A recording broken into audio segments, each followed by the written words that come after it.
No, but I'm surfing the waves, not the internet. I do both, basically. So, glad to be here, and also glad to have Laura with me, because one of the questions we at MySafety gets all the time is how actually is ID theft performed? And we are a little bit, how to learn people or not how to learn people, but today you're going to see some examples, but please don't try it at home. So we invite Laura up a little bit later in the presentation. I bring you some results from a survey, and I actually got this as a preview. We're going to assemble that survey and have it as a report, which is available for all of you next week in the final format, but we're going to have a preview today. So we're going to run through a little bit now what actually is an ID theft, how is it performed, and we're going to do the live demo. This is an actual big problem. That's what I saw when I got the results from the survey and assemble it.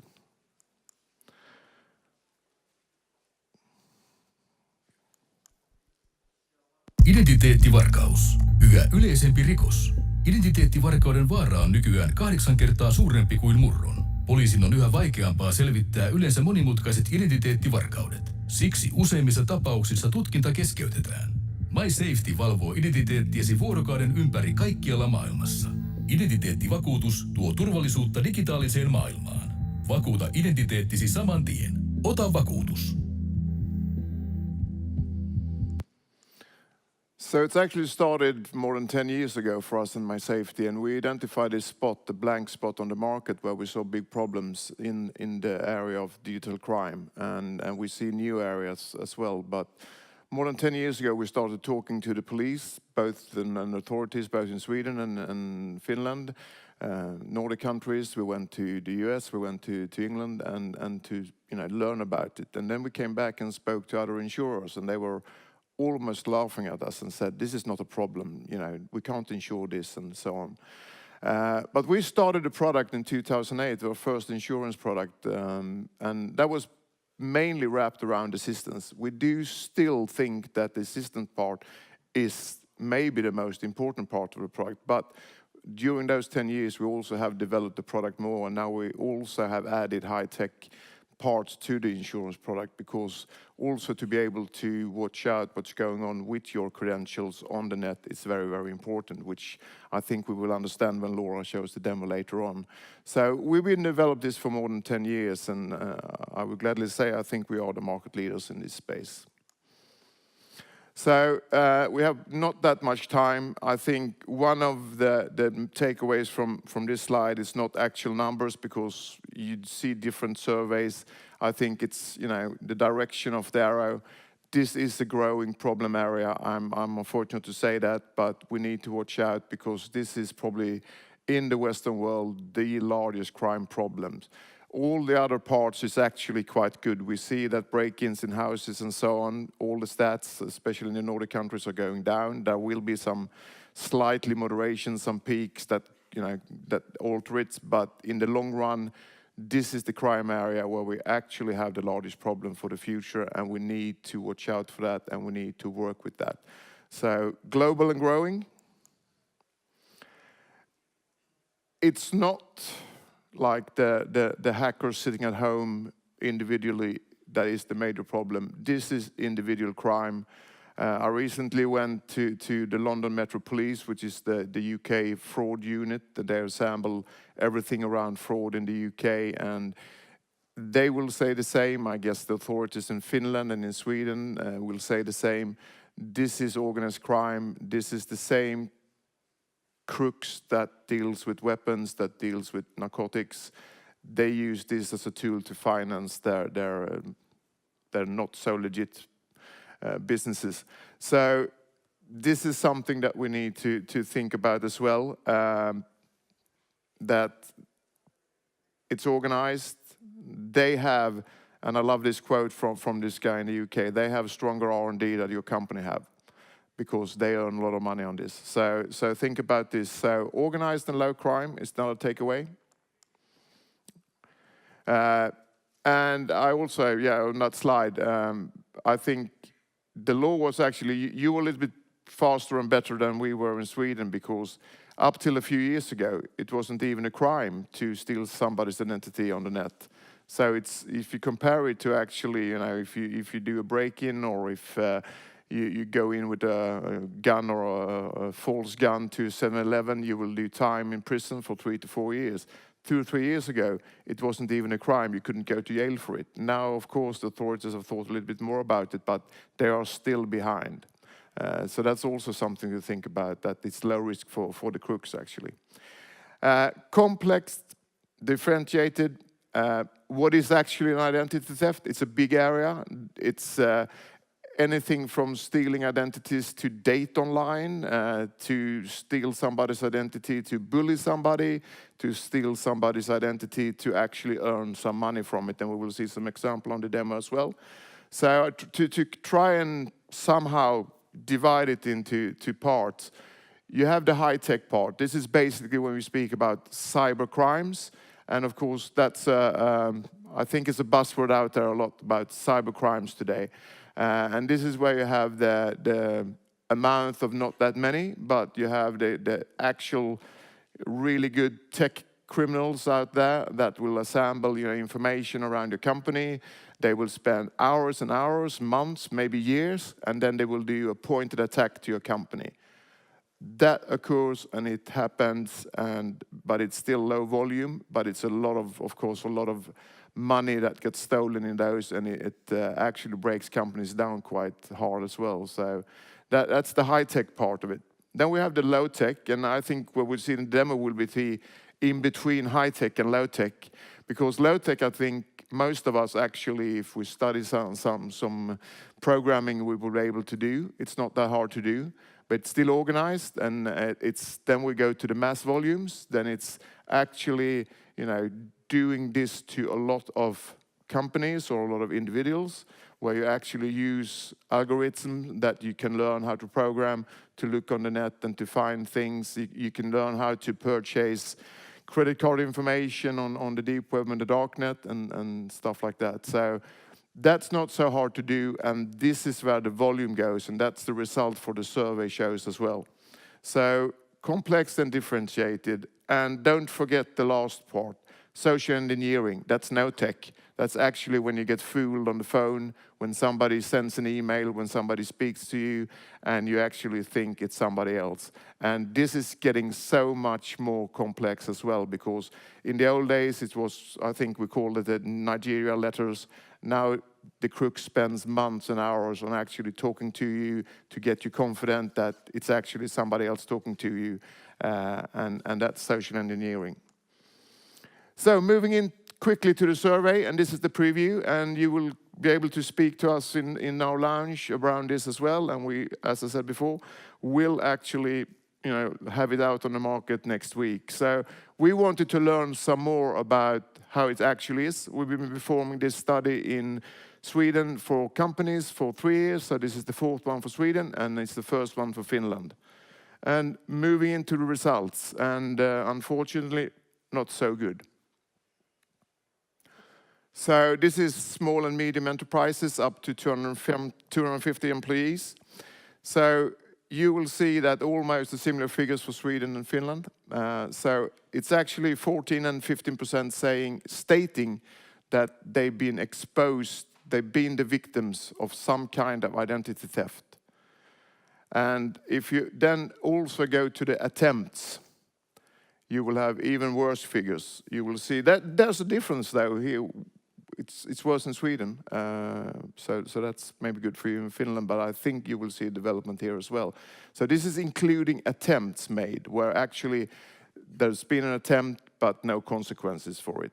And if you count this, I haven't really done the maths, so we can do that together later, and you are financial guys, and so you will do the maths for me, but it's approximately 238 companies that are regarded to be SMEs in Finland. So if you do like 30% and you do 100,000, that equals out to 100,000 companies about. It's a lot of crimes committed, and it's a lot of crime attempts out there. So it is a big problem area, unfortunately.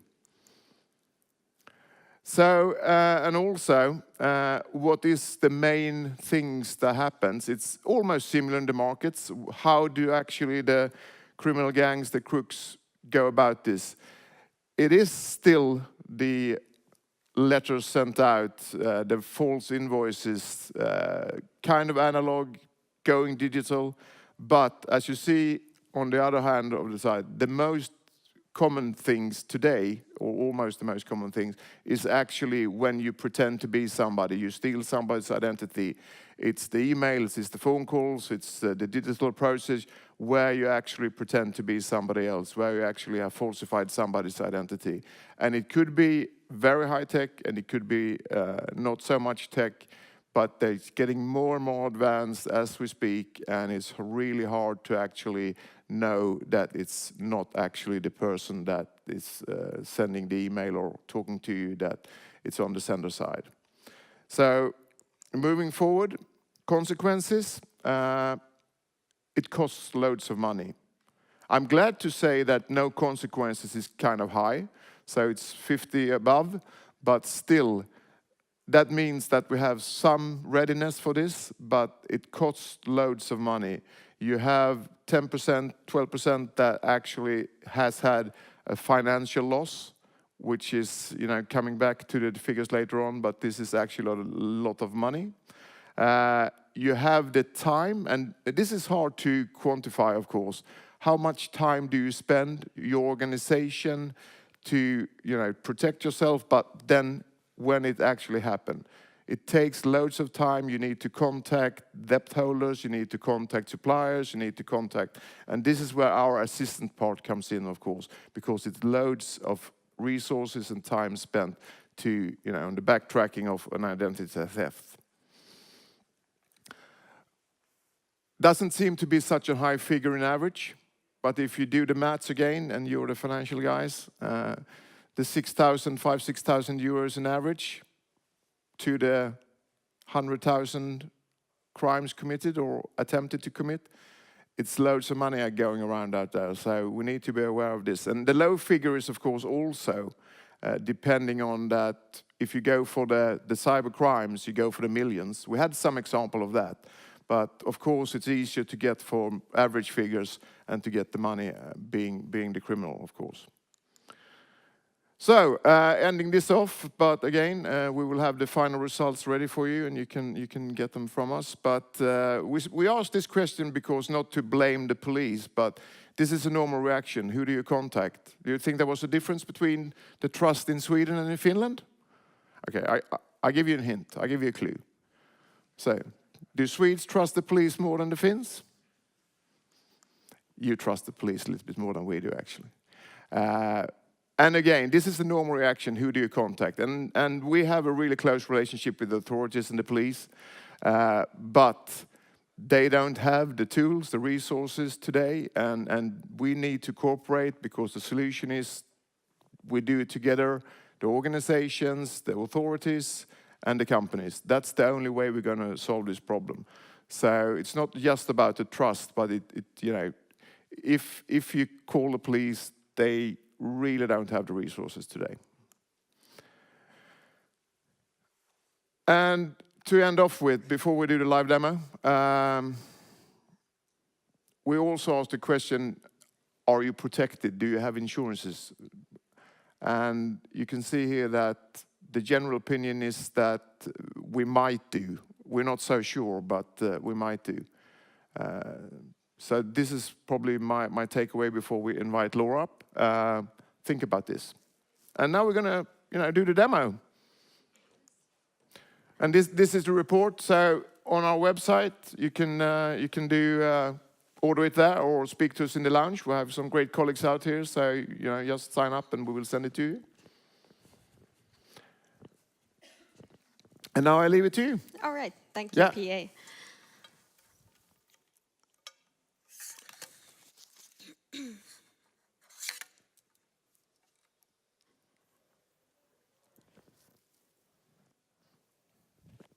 All right, perfect. So, as PA already mentioned, my name is Kankaala, and I work at F-Secure, and I also am part of the Finnish TV show called Team Whack. And as PA also told you about the identity thefts, so I want to demonstrate how this kind of identity theft could actually happen. And before we start, I want you to realize that this is the person that we're going to attack today, but this could potentially be any one of you. So what we're trying to accomplish is that we're trying to get his credentials, and we're trying to access some of his social media accounts and maybe also other accounts. So to start off with, we have this pleasant-looking guy here, and he has linked his website here on his Twitter page. And if we open this website, well, we don't know what it does, but we can just guess there's a login page. We can try to guess some credentials. Okay, well, naturally, I don't know any of those credentials, so is there anything else we can actually do? Yes. I can try to, let's see if this is something kind of basic for if there's anyone who has ever done SQL injections. So this is a database injection, and if we try to perform that, we can see that there's actually a lot of data returned. So if we take a sneak peek, there's a lot of data here. And potentially, if we're lucky, this is actually the database behind this application, and it could potentially store all of the users in this application. So let's do it here on the command line so we can just better access the data. And this requires some magic so that we can actually read the data. And this is just basically the same command that I inputted there, but just encoding some parts of that. And the website is vulnerable. And I'm very surprised if this is correct on the first try. Let's see. Double B on the URL. Yeah, double B. Double B? Ah, thank you. Yes. You have fellow hackers here. Yeah, this is how it works the best when you have people to help you out with your typos. So as you can see here, there's a lot of data being returned, but because the Matt guy was our primary target, so we want to see if Matt actually also has an account in this application. And we can see that yes, he has. And the data here, it seems that there is his Outlook email, maybe that's his login credentials, and there's also this part. So what this is, or what it looks like, is a password hash. So it's not the plain text version of his password, but if his password is guessable enough, we can try to brute force it open. So I have set up here an environment that we can use to brute force these credentials, and I've already put the hash here. So I want to just show you quickly this password list. So I have here 1,100 most used passwords. So this is a password list of some really typically used passwords that have been collected from previous password breaches or when passwords have been leaked online. So as you can see, some of them are not very family friendly, but if we're lucky, then Matt may have some of these passwords. And not only this, but I'm gonna do some mutations on the password. So we will transform some letters to numbers and add some special characters. Oh, and actually we were already able to crack the password. So it took around 5 seconds. And as you can see, here is the password. So it's password 2019 exclamation mark. And you could say that that password probably passes most of the password policies out there because it contains one capital letter, it's more than 8 characters long, it has numbers, it has special characters. But this is Matt's password in this application. But he had his Outlook named in this application. So what if he's using the same password in his Outlook?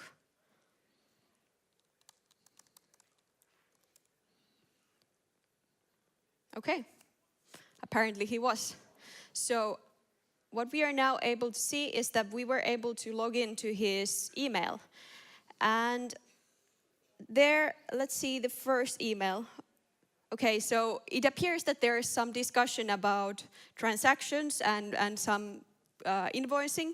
So maybe I can just reply to Rosie Boss. Hey Rosie. So she was asking if I can get the contract details. I can handle the transaction. Just send me our account details and credit card information. Cheers, Matt. And as you can see, well, I'm not Matt, so if Rosie would answer to us, that could potentially cause a lot of financial loss to your company.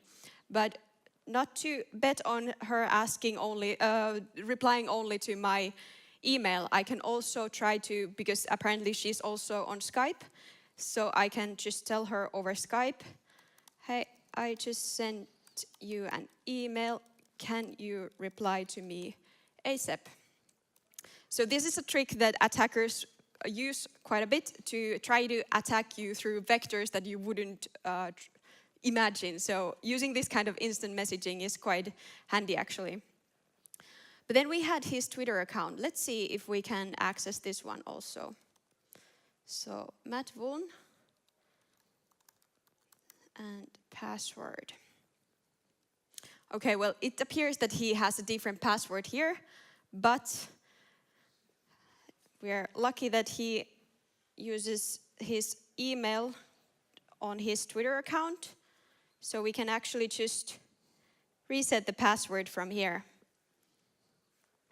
So let's put a very hard password here that nobody can guess.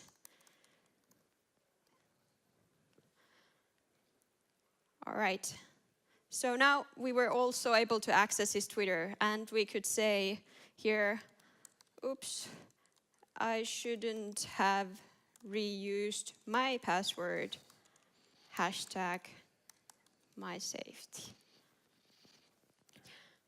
So as you can see, just reusing your password in one application can lead to not only your work, but also your personal life being compromised. So, I was referring to this as low-tech, but I take it back. This is probably high-tech, Laura, as well. But it also is social engineering, so I think you leave it off with that. This is a combination of doing the tech stuff, but also to be smart in how you communicate and using the different channels, how you actually connect and build the trust. We leave with that. Laura, you will be with us for the day in our lounge. You will actually be able to, through lunch and coffee breaks, show this demo again. And to ask questions or to answer questions around it as well. So thank you guys. thank you.